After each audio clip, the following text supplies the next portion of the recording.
All right, good morning, everyone. Good to see everybody in the room this morning. Let's come to order and go on the record, please. I'm Charlotte Mitchell, Chair of the Utilities Commission, and with me this morning are the following commissioners: Commissioner Brown Bland, Commissioner Gray, Commissioner Clodfelter, Commissioner Duffley, and Commissioner McKissick. In compliance with the State Government Ethics Act, I remind members of the commission of their duty to avoid conflicts of interest and inquire at this time as to whether any member of the commission has a known conflict of interest with respect to matters coming before us. All right, the record will reflect that no conflicts have been identified, so we'll proceed with communications. Item P1, Ms. Profit, you are up. Good morning. My name is Karen Profit of the Water, Sewer, and Telephone Division. Item P1 presents interconnection agreement and amendments filed by Frontier Communications, Verizon South, and CenturyLink between May 5th and June 1st, 2021. Public staff has reviewed the filings and recommends that orders be issued approving the agreement and amendments effective on the day they were filed.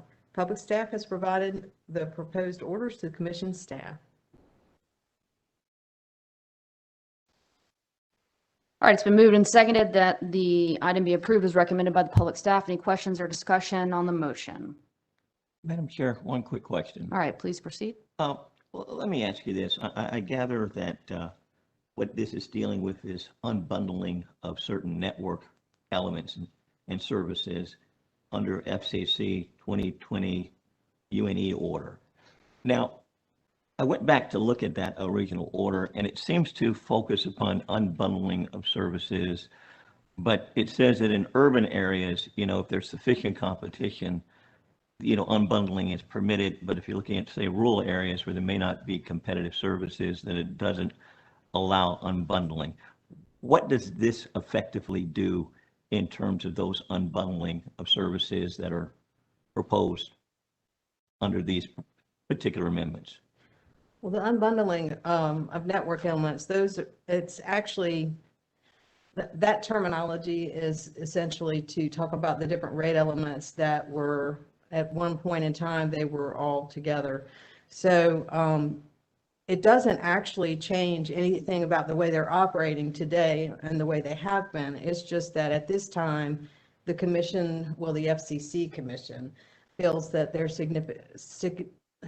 there's adequate competition to allow companies to not offer the same discounts that were offered to competitive local providers that they had been getting all these years, and passing those along to, they're no longer going to have to pass those along in the areas where there is competition, but they still are protecting those who do not have competition in their areas. So it's not really it's not really a change in the way that they're operating. It's just not passing the discount through. I see. So when it comes to those rural areas or areas where there still is not sufficient competition, the a bundling would still be permitted and allowed. Yes. Okay, thank you. All right, any additional questions, discussion?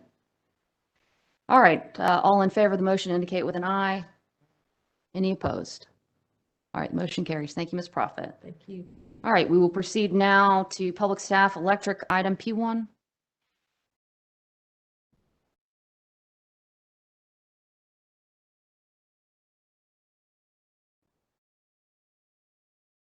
Good morning. I'm Evan Lawrence with the Public Staff's Energy Division. Electric item P1 is an application for an amended certificate of public convenience and necessity of a solar PV electric generating facility for Healing Springs Solar LLC. The applicant has previously indicated that this project would participate in CPRE. Public staff recommends that the commission approve the application and issue the requested amended certificate. All right, it's been moved and seconded that the item be approved as recommended by the public staff. Any questions or discussion on the motion? All right, hearing none, all in favor? Any opposed? All right, motion carries. Thank you, Mr. Lawrence. Okay, we will proceed now to public staff water item P1.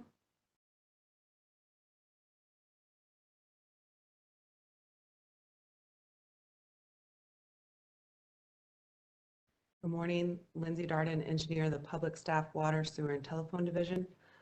Water item P1 filed by Carolina Water Service Incorporated of North Carolina and docket number W-354 sub 384 is an application seeking authority to increase its rates for providing water and sewer utility service in all of its service areas in North Carolina. Carolina Water Service serves approximately 34,000 water customers and 21,000 sewer customers in 38 counties in the state. The public staff recommends that the commission issue the proposed order establishing a general rate case and suspending rates. All right, it's been moved and seconded. The item be approved as recommended by the public staff. Any questions or discussion? Hearing none, all in favor indicate with an eye. Any opposed? All right, motion carries. Thank you, Ms. Darden. Okay, moving on to public staff, water item P2.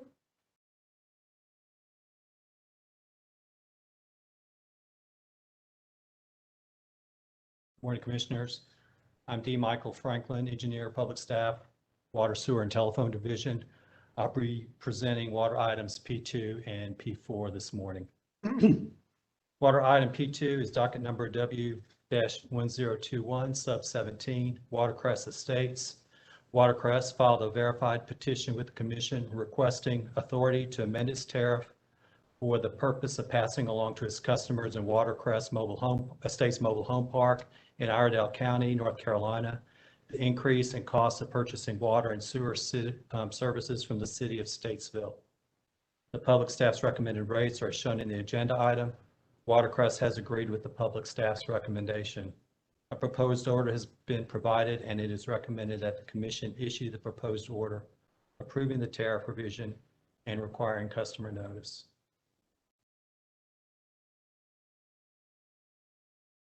All right, it's been moved and seconded that the item be approved as recommended by the public staff. Any questions or discussion? All right, all in favor of the motion indicate with an eye. Anybody opposed? All right, motion carries. Thank you, Mr. Franklin. Can I proceed with water item P4? All right, hearing no objection, we'll proceed with water item P4. Okay, thank you. Water item P4, docket number W-1328 sub 7, Redbird Utility Operating Company LLC, or Redbird, has filed an application for certificate of public convenience and necessity and for approval of rates to provide wastewater utility service to Ocean Terrace, Pine Knolls Towns 1, 2, and 3 townhome communities in Carteret County.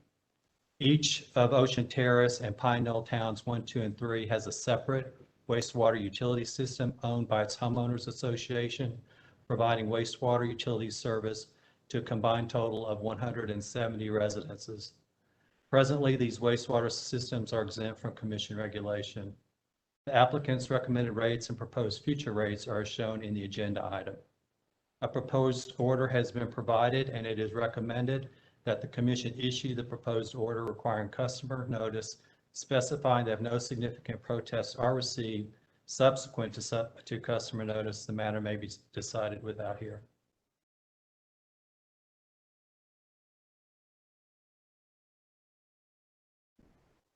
Second. All right, it's been moved and seconded that the item be approved as recommended by the public staff. Any questions, discussion? All right, all in favor of the motion indicate with an eye. Anyone opposed? All right, motion carries. Thank you, Mr. Franklin. All right, we will move on to public staff, water item P3. Mr. Junis, you're up.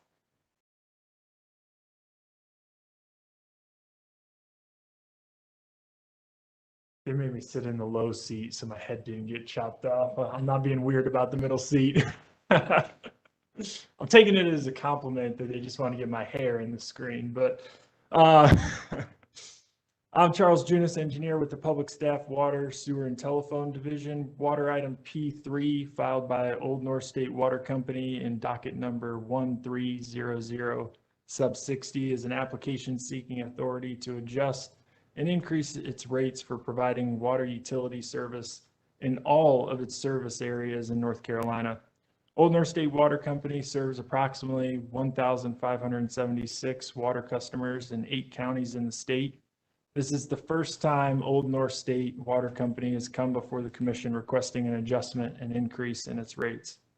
Public staff recommends that the Commission issue the proposed order establishing a general rate case and suspending rates. All right, it's been moved and seconded that the item be approved as recommended by the public staff. Any questions or discussion? All right, all in favor of the motion indicate with an eye. Anyone opposed? Motion carries. Thank you. All right, thank you, Mr. Junis. All right, the commission has before it our minutes of July 12th, 2021 staff conference. I'll take a motion, please. All right, any questions or discussion?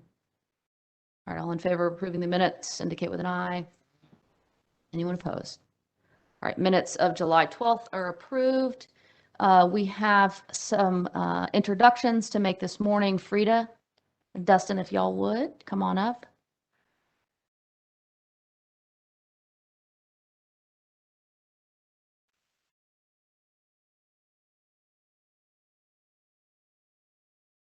Good morning, Chair and Commissioners. I'd like to introduce to you our new hire for the Public Utilities Engineer 2 position in the Operations Division.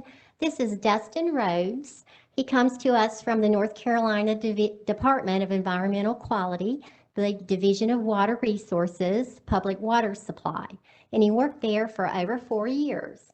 And prior to that, he worked for the Orange Water and Sewer Authority and also the Wooten Company. He is a graduate of North Carolina State University, where he got a Bachelor of Science degree in Environmental Engineering. He is a North Carolina licensed professional engineer. We are very excited to have him on our staff, and we look forward to working with him. And he will report to Bridget Pascal in the Water and Sewer and Transportation Division. All right, well, thank you, Frida, and welcome, Dustin. We're very glad to have you, and we're glad that Sam will finally have a friend on the commission staff. Thank you very much for having me. I'm excited to be part of your team. Look forward to working with you all in the future, so thank you very much. Thank you. All right, one more quick announcement from the commission. We have named Shantae Dustin as our chief clerk. I believe that was effective last week. Just letting everyone know that going forward, she will serve as our chief clerk. All right, any additional business for the commission this morning before we adjourn? All right, hearing none, we will be adjourned. Thank you, everybody.